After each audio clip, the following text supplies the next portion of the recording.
take a look at this footage real quick. Yeah, this what we're seeing right here is the famous landing of Charles Lindbergh arriving in St. Thomas.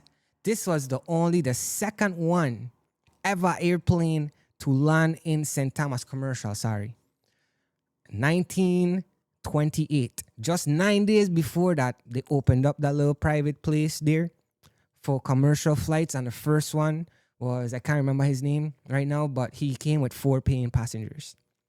Yo, this is crazy. So, you don't know. Let me check this out. Irie, so to understand what we're watching real quick, right? If you don't know Charles Lindbergh, he basically, at just 25 years old, he became a global superstar, like all over the world. He won the $25,000 Orteig Prize for being the first person to fly solo from New York to Paris. Yeah, he do this, right?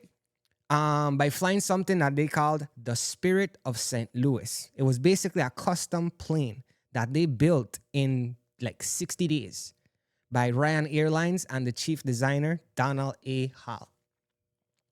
Anyways, brief thing, to make it across that long thing, they basically had to put a huge fuel tank in the front. So Panay had no visibility. He couldn't see forward. He had to do a lot of different things, including periscopes to see.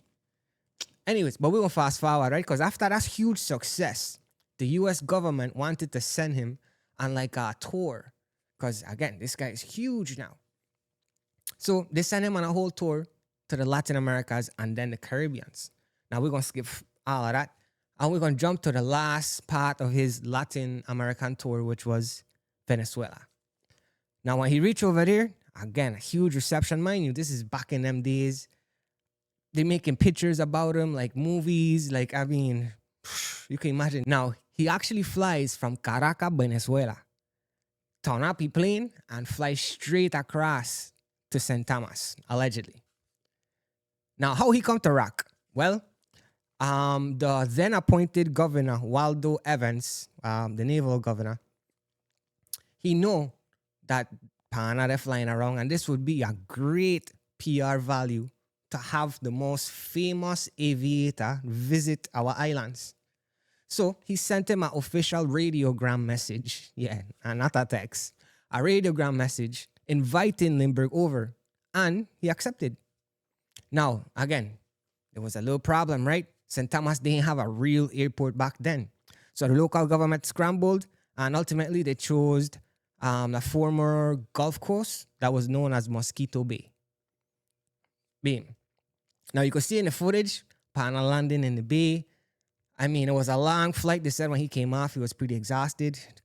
You can't doubt that. But then he did go up and he had a whole crowd. It was giving speeches. Unfortunately, the video didn't have any audio, and we can't really make out who's talking right here. But you can clearly see when he comes and he addresses the public. And there's a lot of people. I mean, they had parade and all kinds of stuff like y'all see in the video. Now, to even go another crazy thing, when Lindbergh left, because he only stayed there for like 33 hours or something like that, his impression was so huge in the Virgin Islands, right, that the property owner who owned the Mosquito Bay's estate turned it and renamed it into Lindbergh Bay Estate. And that primitive dirt airstrip that he landed on, it eventually got paved, extended, and evolved directly into Cyril E. King's Airport. That's crazy, yeah? So, anytime I come in Rocco, there by Lindbergh's Bay Beach chilling, now y'all know a little bit more about it. Hey, I have a lot more of these videos. We won't be coming with a lot more. Y'all stay blessed, eh? I'll catch you on the next one.